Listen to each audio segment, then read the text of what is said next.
This video will contain social media articles, news reportings, photos of the family, also the alleged Alexis Patterson. In no way are we looking to harass or make anyone feel uncomfortable.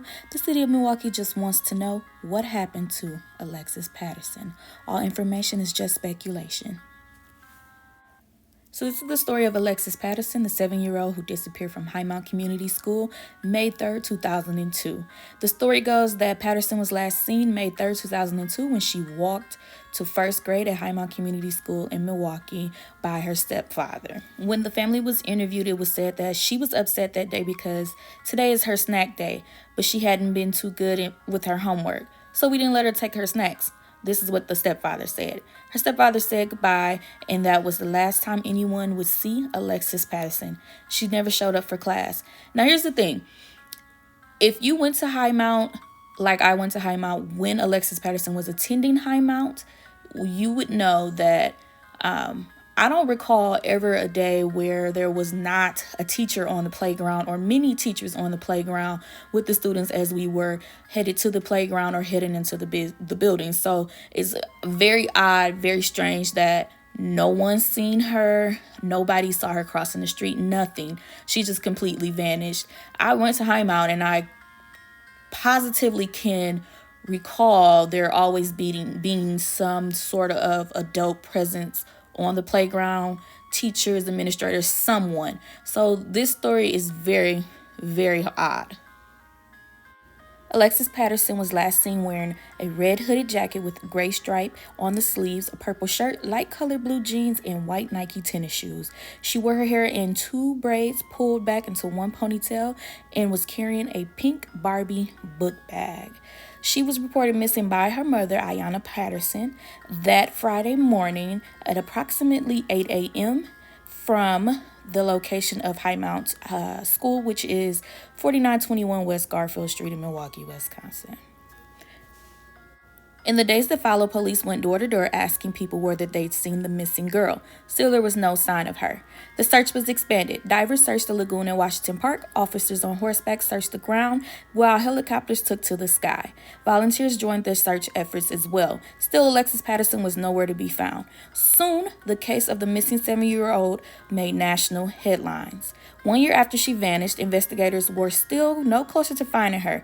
In 2004, a tip took police to Baton Rouge, Louisiana, but nothing turned up. With each passing year, police followed dead-end tips, but her family remained hopeful. Just 10 days after her disappearance, May 13th of 2002, Police Chief Arthur Jones told people at a vigil that the case of Alexis Patterson would never be closed until she is found. At that same visual, Mother Ayanna was said to have said, "My strength is to never, ever give up, and that's something I won't do. Lala will be home." In 2009, 7 years after she disappeared, the case was officially assigned to Milwaukee Police Department Cold Case Unit. The years ticked by, and still, there was no Alexis Patterson. In 2012, the community marked the 10-year anniversary of her disappearance. This is literally a difficult day, as that day 10 years ago, there is no comfort, no solace for the parents of the missing child, and we know that. Edward Bailey, the Milwaukee County Sheriff's Office, said at the time. May 3rd, 2012, on the 10th anniversary of her disappearance, Mayor Tom Barrett proclaims this day as Alexis Patterson Forget-Me-Not Day. Now here's where things get interesting. In July 2016, police investigated a new lead in Ohio. Fox 6 News learned Milwaukee police received a tip from someone in Ohio claiming that they knew a woman that may be Alexis. Wisconsin and Ohio are following a lead in the Alexis Patterson cold case. Now, this entire saga sparked by a man who is convinced his ex-wife is indeed Alexis Patterson. Shannon Sims talked to that man. She joined us now to pick up the story. Shannon. Josh married his wife in 2009 when Alexis Patterson would have been just 14 years old. Now that woman is at the center of an investigation connected to the missing Milwaukee girl. I didn't even speak to the mother until there were 3 things that not just what everyone else could have. Anybody can have a scar under their eye, and anybody can have a bump on their hand. But those 2 and the birthmark, and then you put pictures together, the resemblance, I don't know. Phone conversation. The Ohio man tells me he contacted police last month after discovering Alexis Patterson's picture on the internet. This was my chance to find out the truth and figure out who my ex-wife and her family really was, that I had to take this chance.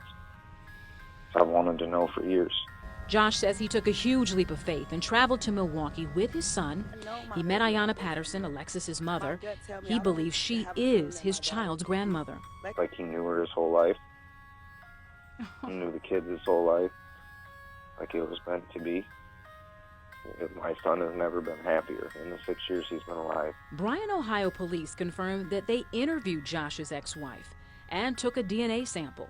The woman who denies she is Alexis Patterson provided documents, including a passport and a green card, and she indicated that she was born in Belize. Now it all comes down to DNA results to see if this woman really is Alexis Patterson.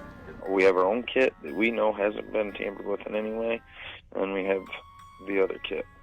And we hope they both come back with the exact same answer. The woman's DNA sample was sent to Milwaukee police. In a statement today, MPD said, based on the interview and documents provided, there is no reason to believe that the woman in Ohio is Alexis Patterson. Live in the newsroom, Shannon Sims, today's TMJ. That's her child. Like she is 110% sure that that's her child. Josh is the man who led police to Ohio. He was once married to the woman and is now in a custody battle over their son. As he dug into her past, he says he came upon Alexis Patterson's missing flyer. It notes Alexis has a scar under one eye and a bump on her pinky. So, he says, does his ex-wife. He had another question for Alexis's mom. You need to ask Ayanna if her daughter had a birthmark and where it was at. She said she had a birthmark in the exact same spot. Made me puke. Last weekend, Josh traveled to Milwaukee with his son, where he gave Alexis's mom a sample of his son's DNA to compare with Alexis. He didn't know the Bryan Police Department had already gotten a sample from the woman last Thursday. Milwaukee was supposed to have gotten it Friday. Chief Michael Willis says the woman denies she's Alexis and provided some identity papers, which say she's 28. Alexis would be 21. The woman also has a daughter who's about 10. The chief hopes this hasn't been a fishing expedition for the sake of Alexis's family. If it isn't her, this lady in Milwaukee is going through all of this over and over again. 12 News went to the woman's home. She declined comment. Her boyfriend says this has been frightening for her. They're just waiting for the DNA results to make all of this go away. But Josh still believes she's that missing Milwaukee girl. If she really is Alexis, but she fully believes that everything about her is determined she's and she gets a DNA test back that says, no, you're not. And what it's going to do? It's going to destroy her. Here's the side-by-side of Lisa Miller and Alexis Patterson. I mean, honestly, she most definitely looks like her. It's in the eyes, it's in the nose, it's in the smile, just the face in general. This has to be her. Here's a post I found with doing my research that Ayanna posted back in 2016 when Josh first came forward. She said, and I quote, "Who the hell are these sick MF people, allegedly that took my baby? Their names are Lincoln and Shirley Andrews. I hear they're from a whole nother country, Belize. He has about 4 Facebook pages and she has about 7. They live in West Unity, Ohio. It's been 18 years since my daughter has been gone. Milwaukee cold case, trusted Bryan Police Department." Ayanna also says Lincoln and Shirley Andrews molested her daughter, had a child by her daughter when she was only 11 years old. She said no secrets. Everything is coming out. During my research, we found the following message that was posted by Ayanna. It says, "Grand Rising, Queens and Kings. As you know, yesterday I posted pictures of these people who allegedly stole my baby. I found out my baby was in Belize, California, Las Vegas, Detroit, Michigan, Ben Harbor, Michigan, and now living in Bryan, Ohio. However, the man Lincoln Andrews alleged got indicted in 2015. I found out about my daughter in 2016. I actually called Milwaukee Cold Case, told them that I found my daughter out the gate with no questions asked. I was told that she was not my child before there was any DNA testing or anything. Milwaukee Cold Case never went to take her DNA. They trusted Bryan, Ohio Police Department to take her DNA allegedly. Bryan sent the DNA up there through FedEx, stating that they took the DNA themselves. One thing I forgot to mention is that I called the Sheriff's Department and the Sheriff's Department was already in Bryan, Ohio, ready to swab her. And they told the Sheriff's Department that they already took the DNA and they sent it to Milwaukee. Cold Case never got off their ass and did their jobs. That's chain of command. A chain of custody, we don't know whose DNA they sent up there. However, did they tell me it wasn't her because the men got indicted? The real question, why would they just bluntly lie about something that serious without lifting a finger to try it to investigate? When did I do all the work and gave them?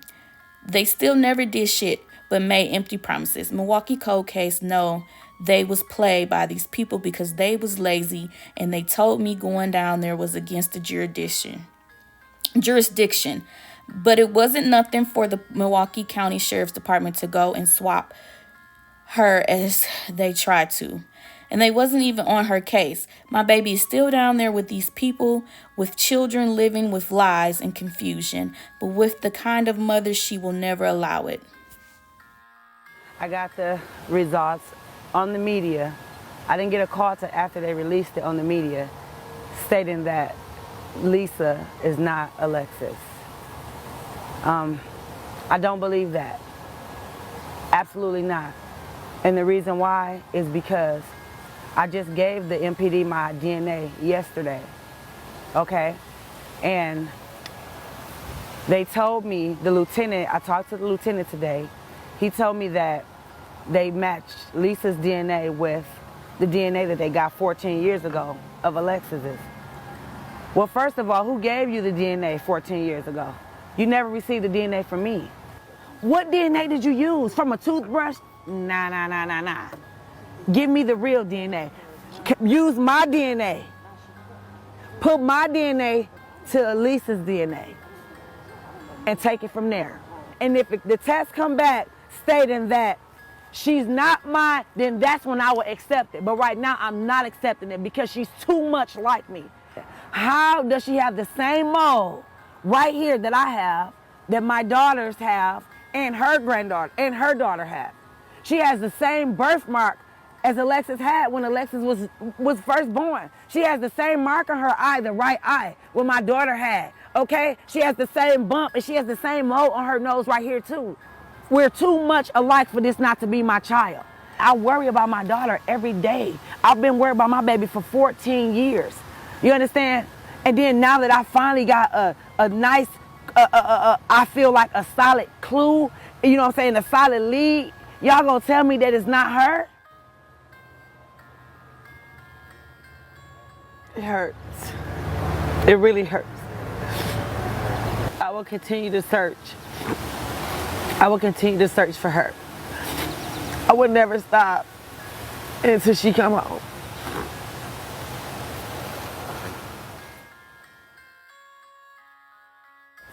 I will say to Alexis, I'm sorry for the things that you've gone through. And I've never meant to cause you any pain. I'm just a hurting mother that wants her child. And I believe that you are my daughter. And no matter what the test says, I still believe 1,000,000% that you are my child. And I want you to continue to go on with your life and try to be as happy as you can and be the best mother that you can possibly be. And raise your children and don't let no one hurt your kids. As the search continues for Alexis, the Milwaukee residents became instant detectives. We uncovered a photo of Lisa, who is said to be Alexis Patterson, with 3 other young ladies who also may be missing persons. One of the ladies is Stacy Randolph of Medford, Wisconsin. She disappeared December 2nd in the year 2000. The other 2 ladies are Tiana and Diamond Bradley, who disappeared from Chicago's South Side July 6, 2001. The woman seen in the top left of the photo is said to be Shirley Andrews. Is this a coincidence? Are the Andrews serial kidnappers? And why haven't they been brought in for questioning? These families need answers. And my thing is, if the guy's already in jail or has been indicted for whatever reason, why haven't they pulled him and asked him any questions to see what he knows? Lie detector test, something. Somebody knows something. Growing up in Milwaukee around this time, I've always heard the stepfather may have had something to do with it. The fact that he was the last person to see her alive and she just randomly disappeared and this has never happened before made a lot of people suspicious. Here's a photo of him sporting a Daddy Loves You shirt with Alexis's face on the front. It was said that he did take a lie detector test that did come back inconclusive because it showed that he may have not been telling the truth about his recollection of what happened to Alexis the morning of May 3rd, 2002. LaRon recently passed away about 2 years ago, I believe it has been now, from an apparent overdose. So whatever he may know, we will never know. Fast forward to 2022, Alexis's birthday just recently passed. On April 4th, she is now 27 years old. This year has officially made 20 years since she's been missing. At this time, Lisa Miller has also resurfaced. Every year when it gets close to the anniversary of the date that Alexis went missing, the Black community of Milwaukee begins to share their thoughts and concerns on what they think may have happened to Alexis. And Lisa's name does frequently come up. This year she had time. She has started to respond to Milwaukee natives in saying that she is not Alexis Patterson and she is scared for her life and her children's life and she would just like to be left alone. Here's a few of her comments. Tell me what you think in the description box below. Is this Alexis Patterson or should the city of Milwaukee let it go? But the real question is, why is it that when anyone is asking her about her birth certificate, any pictures of herself as a baby, or before the age of 6, she cannot produce those things? Makes you wonder. I believe she knows in her heart that she is Alexis Patterson, but however, at this time, the story has become too much for her and it's hitting her all at once and she just wants to be left alone. Who knows what she may have been through and what she is not willing to talk about at this time. Alexis' sister Messiah posted this message on her Facebook page earlier to kill the speculation. I don't know. You guys tell me what you think. If you ask me, seems like the whole situation is overwhelming for Lisa at this time. She's begun to remove herself from social media so that people do not have access to her. I would like to say to her, we are not trying to harass you. We are trying to bring closure to the city. This case has been ongoing for 20 years. If nothing else, give Ayanna her closure with a legit DNA test. Alexis' sister also had this to say. If Lisa is indeed not Alexis and Alexis is still out there and she sees this video, we just want you to know that the city of Milwaukee is constantly praying for you and hoping that you do return home to your mother. And if you do see this, reach out. We will make a way. We will make a way to solve this case. It's been 20 years too long and we need answers and we need them now. You guys, we have to fight for our Black queens. Too many Black women are being murdered, disappearing, sex trafficked. We have to fight for our women. We have to stand up and make a difference. Thank you guys for watching. If you could comment, share, like, or subscribe, that would be awesome. I have more content coming soon on other missing women.